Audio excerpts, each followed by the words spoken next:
The Triad is mourning an iconic restaurant owner this afternoon who passed away. Beef Burger's Ralph Havis died yesterday. He ran the longtime Beef Burger location on Westgate City Boulevard for decades. It closed back in May. WFNY News 2's Marissa Tansino joins us live in Greensboro, where some stopped by at the old location. Well, Lauren, Maddie, you can tell how much of an impact Ralph Havis had on this community because it's really hard to find people in this area who didn't know him. There have been cars coming by in this parking lot all day today, just stopping, taking a minute to look at the building and reflect on the news of his passing. His restaurant, Beef Burger, was a staple in the area, and whether you were from here or not, you knew it was a hot spot to eat.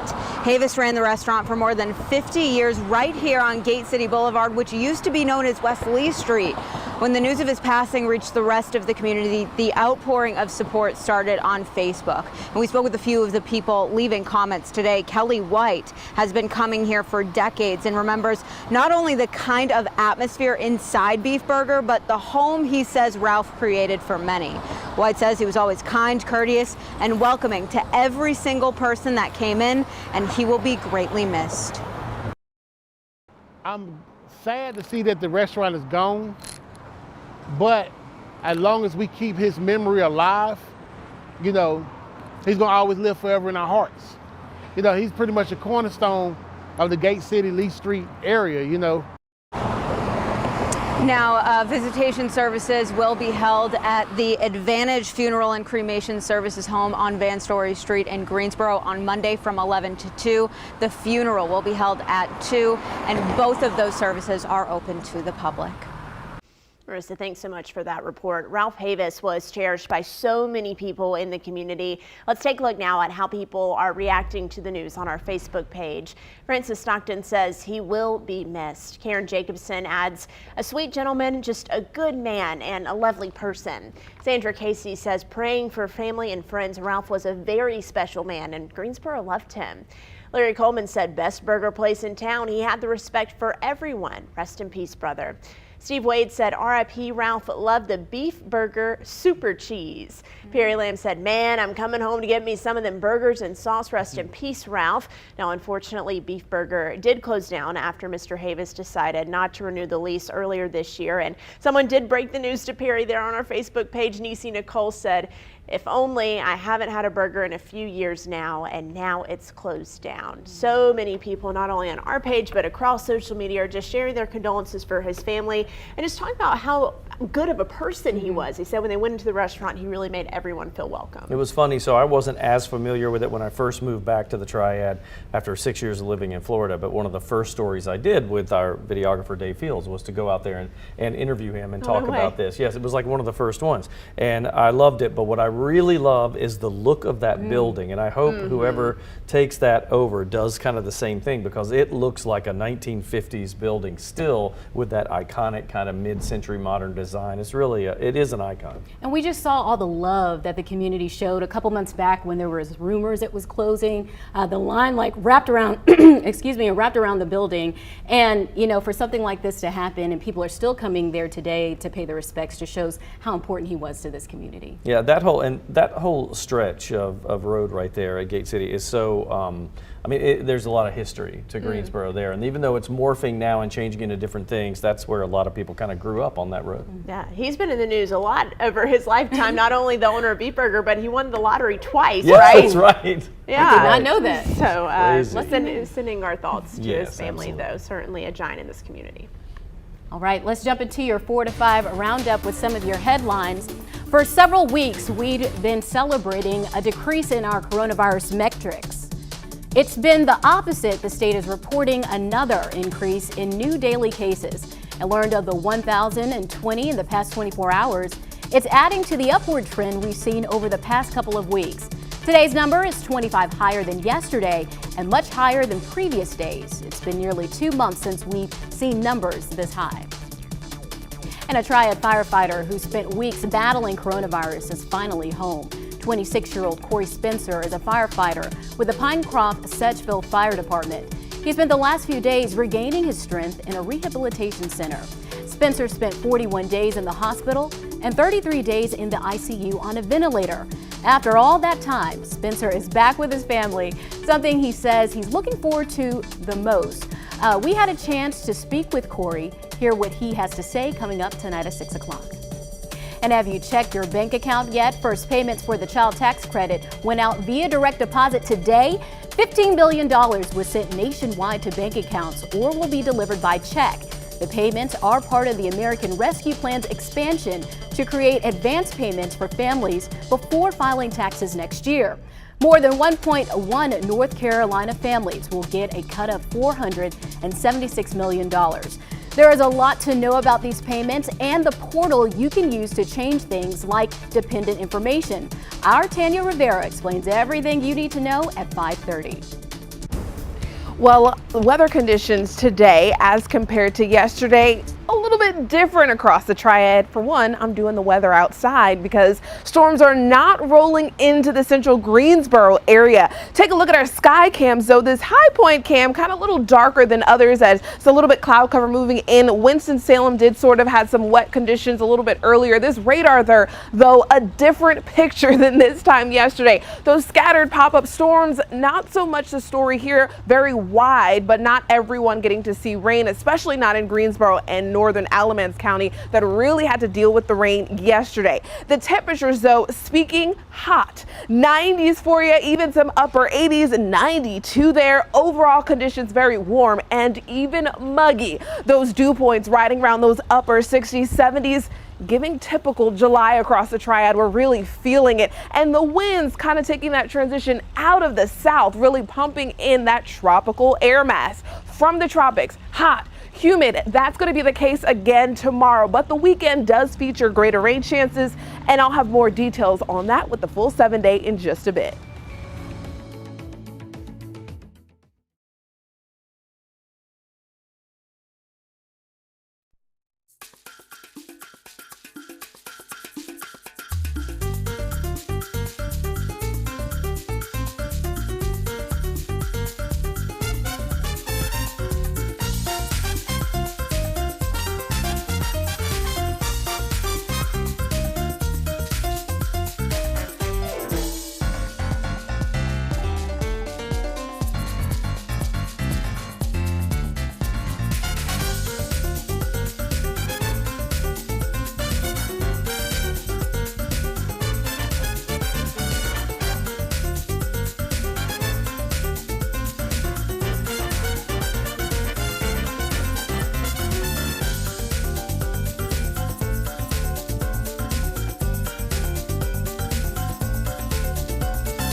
Reports show drug and alcohol abuse increase amid the coronavirus pandemic, and a Triad thrift store is helping women in their recovery. I went to the store on Battleground Avenue in Greensboro to find out how it's changing lives. Keeping merchandise in order is a priority for Jill. She's a sales associate at the Freedom House thrift store in Greensboro. We come in a little before the store opens and we kind of straighten everything out and just make sure everything's in the right place. Unlike the shoes and clothes on these racks, Jill says her life hasn't always been organized. I arrived here in October of 2019. I had struggled with addiction for many years and had unsuccessfully many times tried to handle it on my own.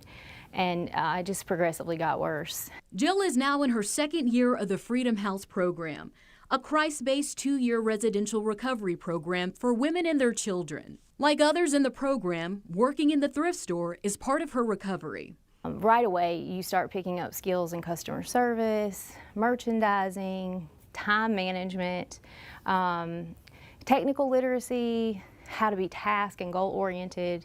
All items purchased go directly into the rehab program. Executive Director Houston Core tells me the need for their services have increased in the past year and a half. A lot of people needed a lot of help from COVID. It's not good for people that are dealing with addiction issues to be at home by themselves like we were in COVID. So we've seen a lot of calls. We've had a lot more people come to our program. As Jill begins to transition out of the program and plans a new life for her family, she hopes her story will encourage those struggling with addiction to seek help. I think I would be dead. I do not think that I would have made it much further. So every dollar that comes into this store is able to support, to recruit, to save lives. And Freedom House has 2 locations in Greensboro, one on Battleground Avenue and another on Brifford Parkway. I think this is a great way to raise money. And Lauren, I know you've reported on Freedom House before, but for those who don't know, they keep the moms and their children together throughout the recovery process. So it really does give them an incentive to get better, and they get to stay with their kids, which is huge for someone going through that.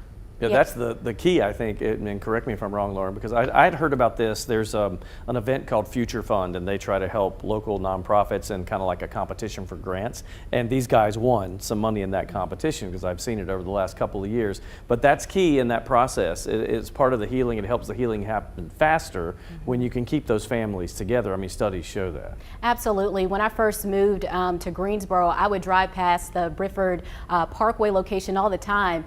And when I found out the work that they were doing in here, it blew my mind. I know a lot of people might not be familiar with that. So again, if you go and shop in those thrift store locations, all of the money goes back into the program. So you're really giving people a second chance at life. Very cool stuff. And do they accept donations there from the general public? They accept donations as well. I'm always looking for a place to take clothes that I don't wear anymore, so that's great. And make a difference at the same time. Yeah, we'll take that. Most important part. Yeah. Like Lauren said, in the midst of the COVID-19 pandemic, there has been an increase in drug overdose deaths, sadly, here in the United States. According to the Centers for Disease Control and Prevention, around 93,000 people died from an overdose in 2020. You compare that to the 72,000 deaths in 2019. Goodness. Here in Guilford County, staff at a drug and alcohol recovery center say during the pandemic, they saw fewer patients coming in to get help. People have lost their health care, people have lost finances, people have lost their jobs, people have gotten sick, people have been deathly afraid of going to the hospital, kids have been out of school, so child care has been an issue. So our census has been reduced dramatically. Mike Yao says while the pandemic has made it difficult for people to get care, as vaccines continue to go out, they hope to see more patients once again. The 4 to 5 is coming right back. In the meantime, join our conversation on Facebook.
Welcome back to your 4 to 5. It is Thursday, Friday Junior, whatever you want to call it. It is a great day, and you're probably thinking about your weekend plans. Absolutely. So why not get outside and smell the flowers? Today is opening day at Dewberry Farm for their sunflowers, and WFNY News 2 photojournalist Manning Franks was there for all the excitement. All right, got it. We are here to pick some sunflowers today. There we go. We love coming out to Dewberry. They do different seasonal things, flowers. Obviously, summer is the best time to get the sunflowers. Yeah, we still got a little bee hanging along. We decided that it was going to be a nice enough time since it's the opening day, and they have tons of flowers out. We've got a really nice level of guests here so that they can have a really good experience and not feel like they're crowded at all. Ooh, that one's perfect. Sunflower represents summer, a smiley face. A sunflower is a lot of people's favorite flower. So we're providing a lot of beautiful flowers, which is in most cases their favorite flower. And obviously if the bees are liking them, they must be a good one. Gotta be a good one.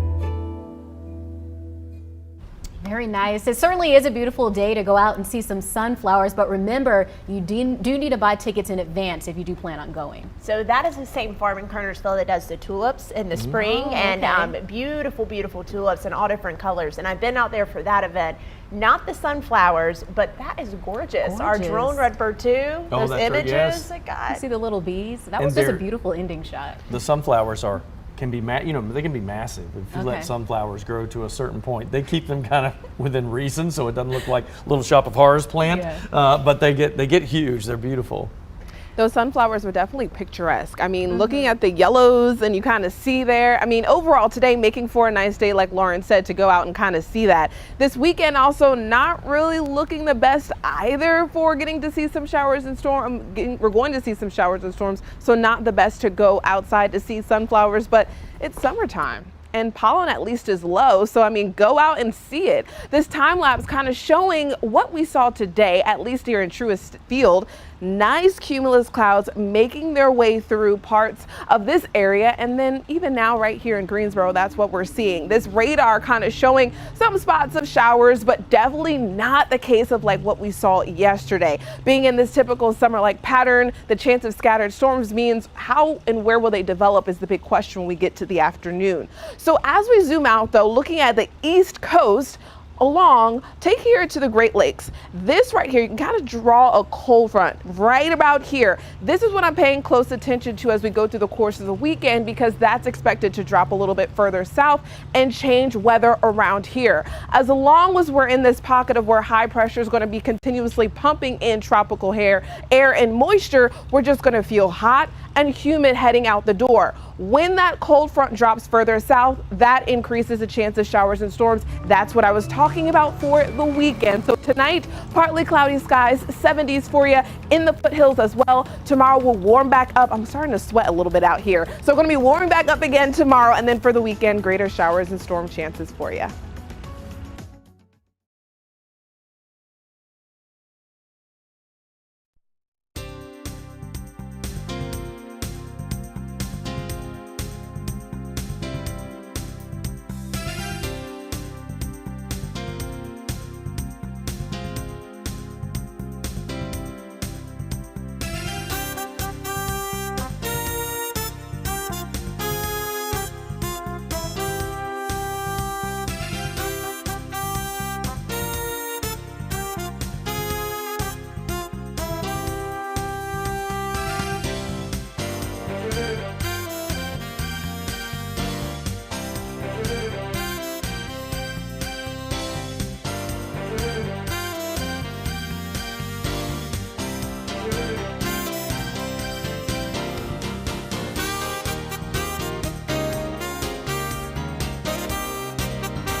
You've heard the popular saying, sticks and stones may break my bones, but words, they can never hurt me. Yeah, if only it were that easy. But just like that saying, Coach Lamont reminds us that we do need to think before we speak. This is the challenge. I'm going to see how long it will take me to squeeze this tube and try to put it back in. Now, as you can see, it makes a mess and impossible after squeezed out. This is the perfect example of how our mouths work. We allow our words to flow without focusing on the mess and damage that they cause. Understand that if we are speaking unkind or hurtful words, once they leave our mouths, we can't put them back. Every word spoken has an assignment and seeks an ear to possess. Once it finds an ear, those words are applied to the heart. Once in the heart, it grows into the seed of bitterness planted in the receiver. Words unchecked will bring pain to the person receiving them. So eliminate this hurt by keeping your tube closed. This is Coach Lamont reminding you to have your best you day. I'll see you tomorrow. It's a lot of toothpaste you use there. If you've ever gotten it on an item of clothing, you're about to run out the door for work, you gotta change because the toothpaste is gonna leave Water a mark. doesn't even take it out. We're taking this in a whole different direction. Yeah, you know, it was funny when he started doing that. I was like, where are you going with this? Yep. And then I realized, oh yeah, impossible to take Right. back Yeah. everything you say. My wife and I get into this because I can move right along. I can be like, okay, you said you're sorry. Let's just put it aside. Same. We'll move on, right? She'll hold on to that, and then like after about 2 weeks, remember when you said, I said, I don't even remember that Listen, conversation. when someone tries to bring up something we've already resolved, I'm like, all right. You said you forgave me. But it's worth it to think twice before you even say anything. She doesn't forget anything. Prevent that I'm from just telling you. happening. Words, they just really, they leave scars. They can. Yeah, it is funny because when someone says something, even if it's half joking, that's the worst kind. There's a little because truth it's in just there. enough of a, you know, Yeah. that you're like, okay, I'll remember that. I remember every hurtful thing you said to me, Chilton. Which is zero. Joke. He's so zero. nice. So nice. Everyone's so nice. You're so nice. On the whole Facebook, world. by the way, we are streaming the entire show there live. We check your comments during the breaks. We'd love to have you join the conversation. We'll See you there. Oh, Jinx. Nice of you.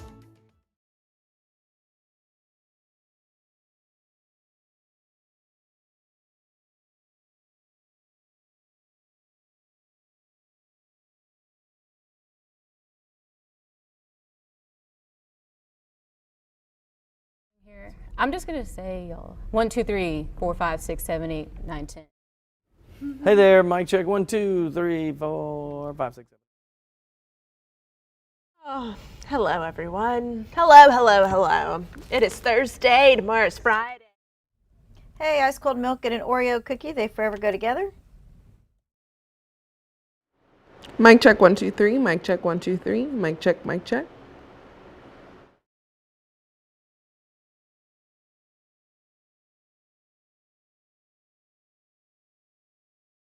Hang on.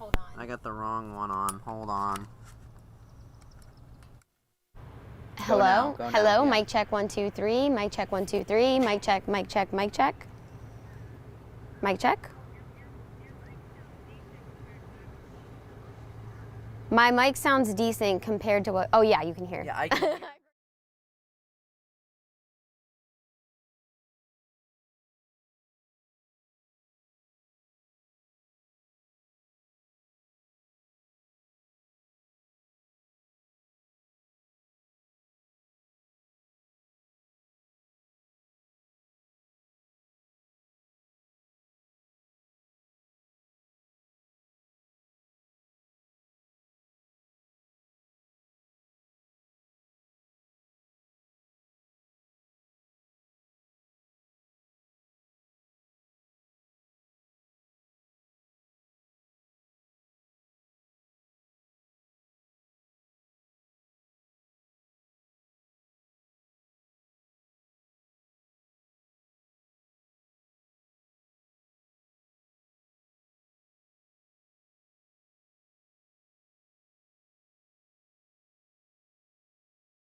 Well, welcome back to your 4 to 5. I'm Lauren. We have Monique, Eric, Maddie. We're all at the table today. All here. I'm glad you came back. I decided to come back. We really missed you. Vacation. We were in Buffalo, New York, visiting my brother-in-law. That's where my wife grew up, so we went up there. You know, so I asked all the kids, "Do you want to go see the falls?" I mean, Niagara Falls. You're there.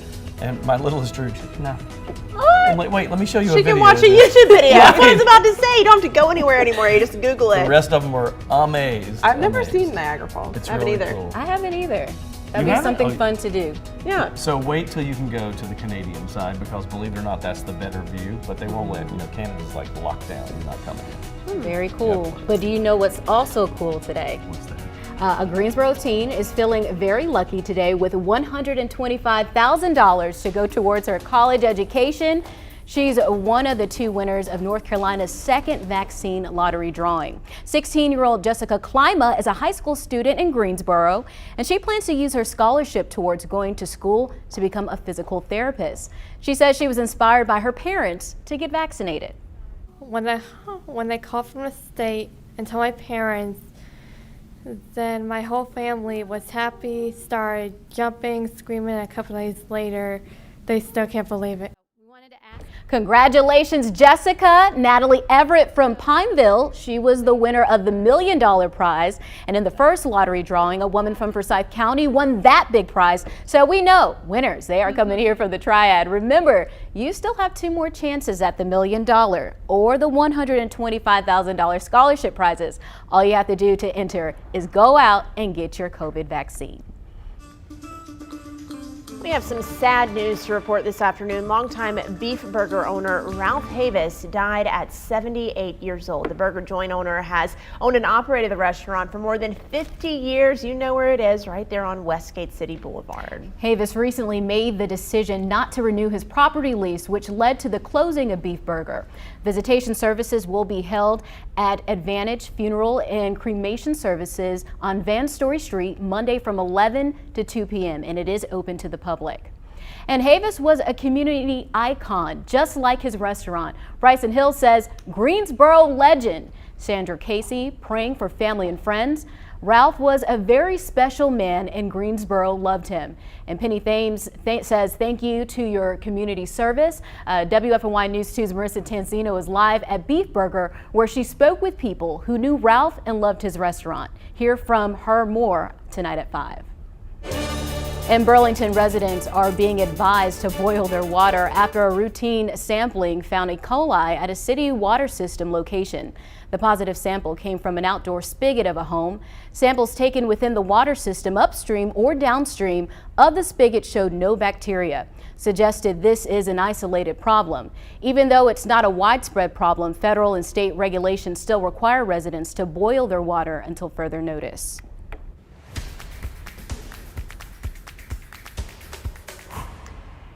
The PGA Tour is coming back to Greensboro soon. The Wyndham Championship is set up for August 11th through the 15th, and it seems like the event is starting to get back to normal, but there are some things that will be different. WFNY News 2's Amanda Ferguson is live at Sedgefield Country Club. Hey, Amanda.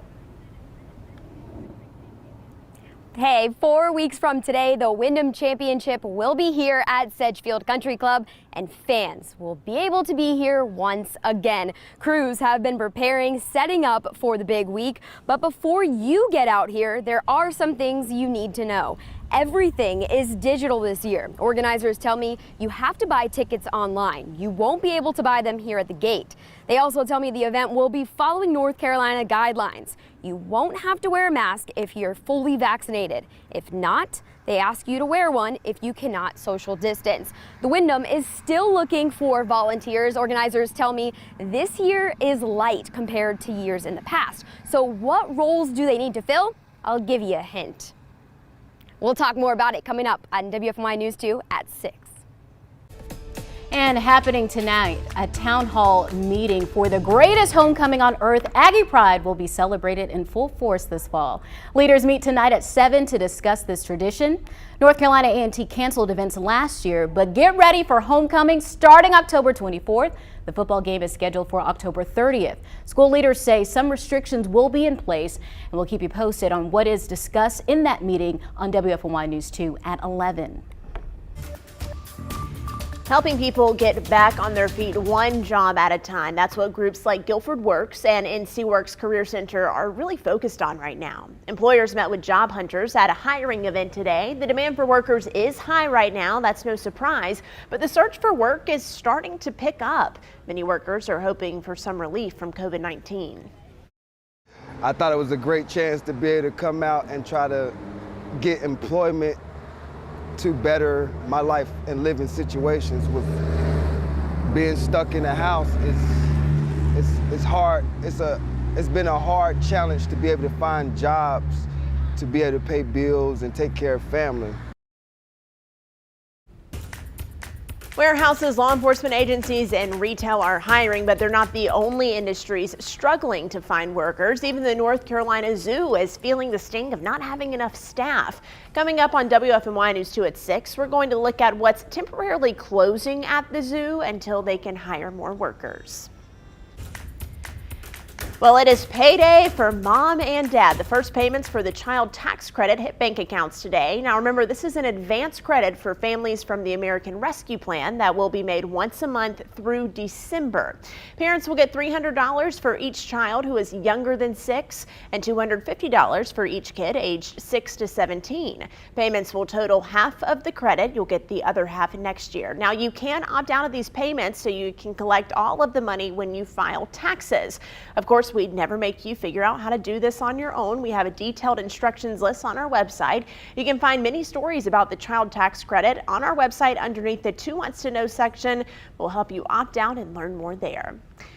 Well, speaking of kids, it is almost time to go back to school, and let's just be real, it can be scary for any child, especially after spending a full year of remote learning. So today you can see I spoke to a professional. We're going to tell you how you can do and what you can do right now to get your child ready to return to the classroom. That's coming up in about 10 minutes. We're starting to transition into that time of year where you don't want to spend too long outside if you don't want to sweat, because like I am sweating standing out here right now. It's hot and muggy, and our radar is showing some of those storms, especially that was moving there through Forsyth County a little bit earlier, weakening. So much drier case than what we had yesterday, but it did tack on some rainfall totals for us for this month of July. We haven't seen too many of them. Only 5 there, with some days having a trace of rainfall, so accounting to just 0. But we haven't seen many wet days, but we're only halfway through the month. Tomorrow, tracking another round of a chance of PM storms. Again, we're in this pattern. Warm, muggy, with the chance of a scattered late day storm, and the question being who will see them. But the timing of it, at least I can tell you, that is concentrated towards the latter part of the day. So an afternoon, evening type of thing, early evening, very similar to what we saw yesterday and even our semi-active radar today. Overall, though, conditions not certain, scattered, widely scattered. That's the case for your Friday. The tropics quiet for now, and that full 7 days showing the full forecast. The weekend featuring some storm chances, especially on Sunday. I'll be here keeping you updated. All right, so the message is clear. It is just stop. Stop using these products, these specific sunscreen products. Johnson & Johnson is voluntarily recalling 5 types of spray-on sunscreen, telling consumers to stop using them.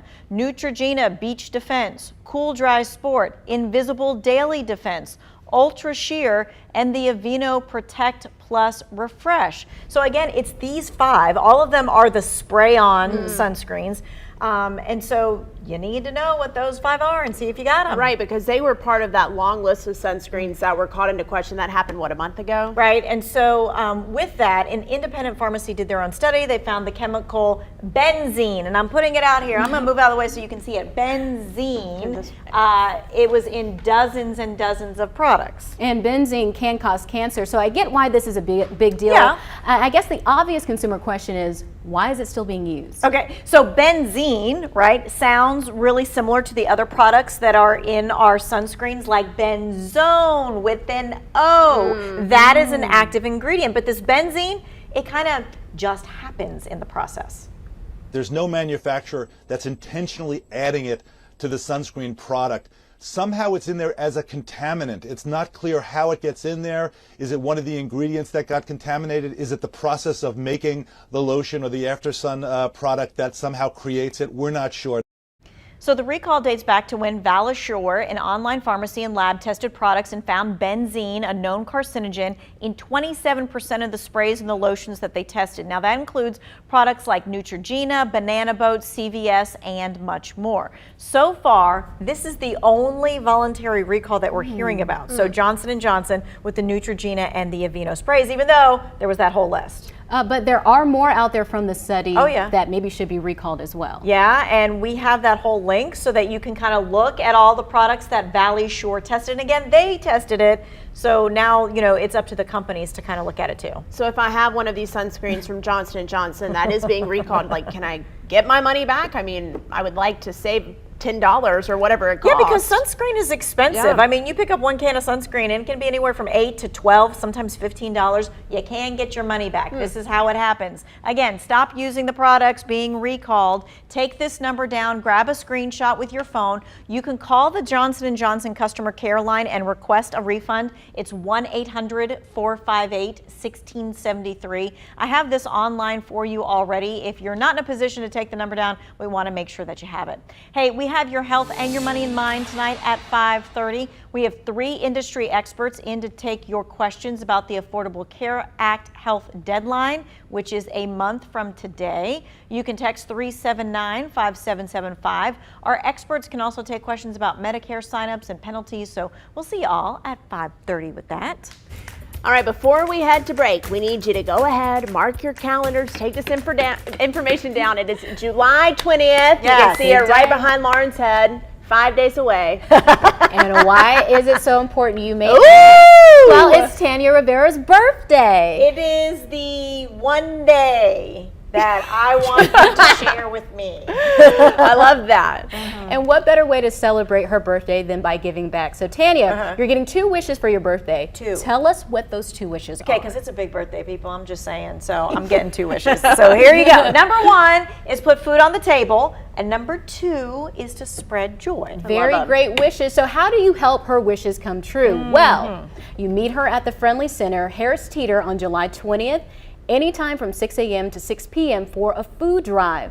That's wish number 1. But wait, she's turning 50, so this is a major milestone. Where does that number come in? Tanya wants to provide 50,000 meals to families in need. 50,000! I think we can definitely make that happen. All right, you can help by donating meals or money at the event. You'll even get the chance to spin Tanya's birthday wheel and win a prize. I've seen the wheel. It's very colorful. As cool as it sounds. That is wish number 2, spreading joy. You can also donate online ahead of the time. We've made it really easy for you to get the link. Just text the word WISH to 336-379-5775. Program that number into your phone. Text the word WISH. We're going to send you a link to be sure so you can help out and help us celebrate Tanya's big birthday in a special way. We hope to see everybody at Friendly Center. Again, that is July 20th. We'll be back.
Welcome back to your 4 to 5. You know, going back to school can be stressful for kids, and that's especially true after a far from normal school year during the pandemic. So today I spoke with licensed professional counselor Dr. Natalie Everett to get her advice on helping kids manage any anxious feelings they may have. Dr. Funderburg, as kids and parents get ready to go back to school in the fall, some returning in person for the first time, how can parents check in with their kids, make sure they're not feeling anxious or worried about going back to the classroom? So I would do it just that way that you said it. Check in with them, ask them about how they're feeling about going to school, whether it's for the first time or going back to school. Just check in with them. Make sure that you're not doing leading questions though. So the leading questions might be, are you nervous about going back to school? Something like that, you know, inserting the feeling already, but just put that open-ended question out there and then sit back and listen. Are there signs maybe that parents can look out for just in day-to-day activities that may indicate that their kid's feeling nervous or anxious about school? Yes, I would say definitely if there's any sort of clinginess there when you're going to separate, even in natural ways. So it could be separation, you know, if you go to grandma's house and they're at cousin's house. Also, any avoidance of school topics or school preparation. Those are things you want to pay attention to as well. Dr. Funderburg, when do parents need to start preparing their kids to go back? You want to prepare them like you would do even if COVID was not a thing. You want that to start now and then kind of be ongoing.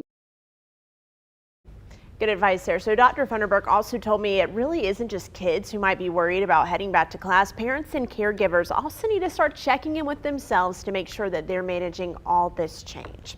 The 4 to 5 is heading to break. We'll be right back. In the meantime, find us on Facebook.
Welcome back to your 4 to 5. I was just checking the steps on my watch. I only have 2,400 today, but sometimes I feel like I'm really racing against the clock to get 10,000 steps a day. If my watch doesn't buzz congratulating me that I've done it, I really do start to feel bummed out. Maybe you feel the same way. So our Verified team is explaining why we think we're supposed to hit 10,000 steps each day.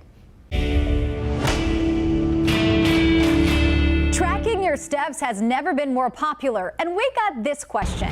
Does everyone really need to get to 10,000 steps a day? Let's verify. Our sources are Dr. Gretchen Cody, internal medicine and pediatric physician at York Family Practice, and a study from Brigham and Women's Hospital. The initial pedometer was called in Japanese like 10,000 steps, and that's the only place that 10,000 steps number comes from. That's like never been a study that said that you really had to have 10,000 steps. A study from Brigham and Women's Hospital found that for older women, taking more than 4,000 steps per day was significantly associated with lower risk of death compared to those taking 2,700 steps per day. Risk of death continued to decrease with more steps taken, but leveled off at around 7,500 steps per day.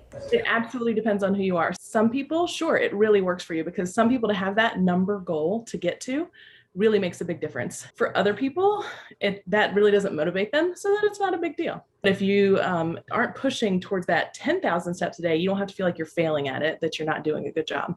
Even increasing from 2,000 to 4,000 steps a day makes a big difference. Dr. Cody's best piece of advice? If you want to get a pedometer and wear it like a Fitbit or something like that, wear it and then see how many steps on average you already get a day.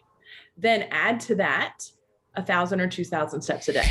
So we can verify, no, not everyone needs to reach that 10,000 steps a day mark. Just try to bump up what you are doing daily. Living a healthy and active lifestyle is key. Yeah, I let my watch really get in my head. What? Lauren's laughing because during that story I said 10,000. I'd like to get about 10.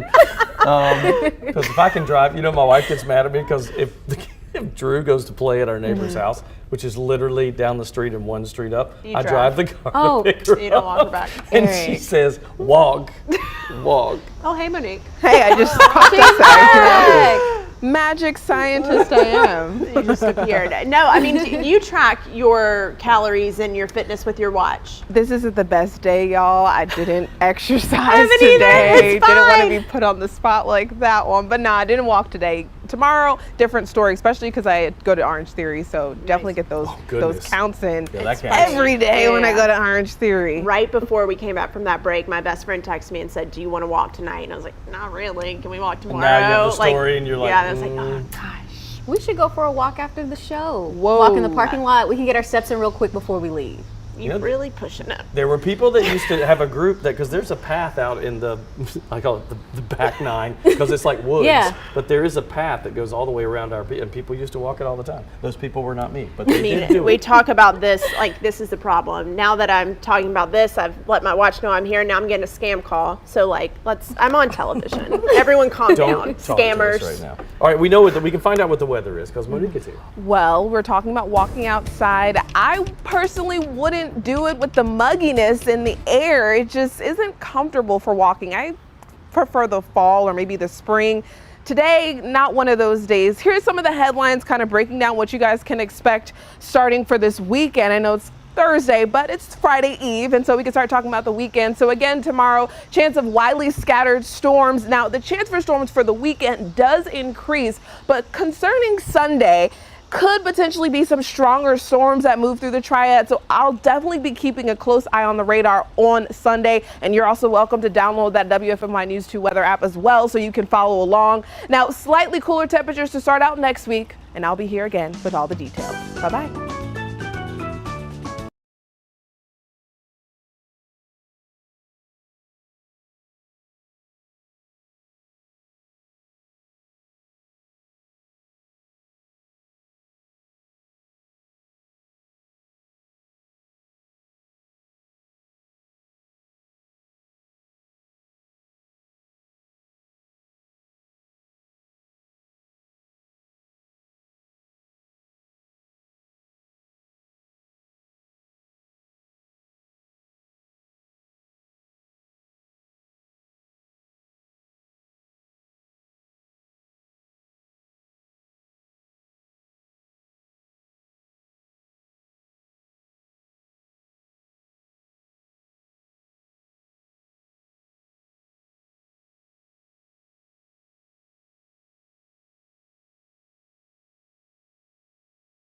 COVID-19. She says she got vaccinated after learning her parents received their vaccinations against COVID-19.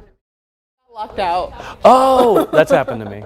Hello, mic check 1, 2, 3, 4. Thank you. Hello, Oklahoma, Oregon, Pennsylvania, Rhode Island, Rhode Island. Hi, Callie, Callie, Callie. 1, 2, 3, 4, 5, 6, 7, 8, 9, 10.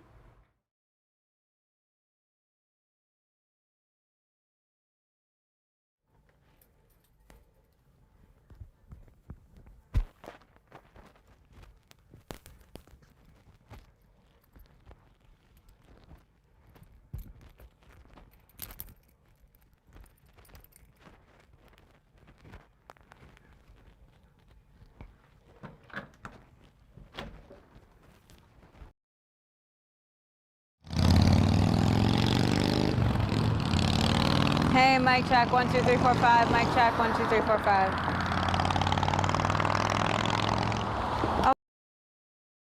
Yes, 10, 9, 8, 7, 6, 5, 4, 3, 2, 1.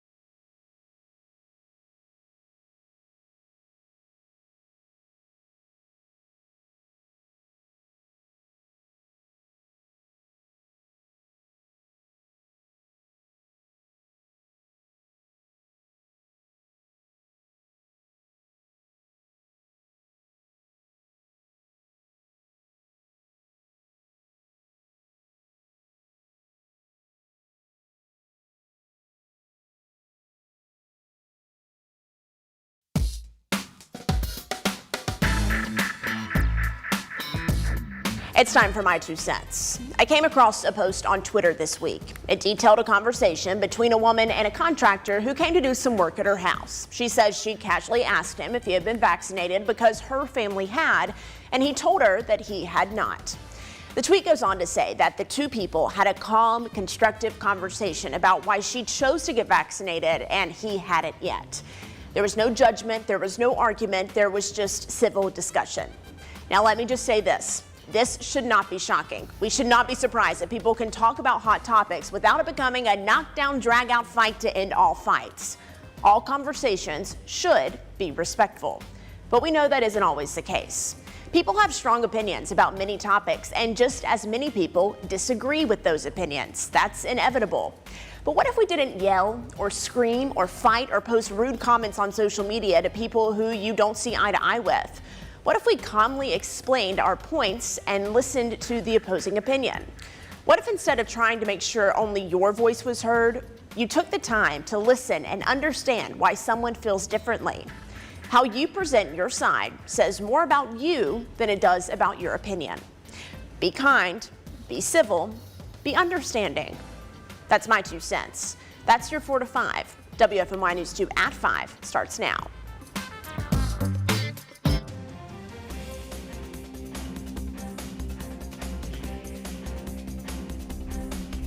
We start with exciting news right now at 5 o'clock. The names of the next winners of the North Carolina Vaccine Lottery are announced, and a 16-year-old from Greensboro is one of them. Jessica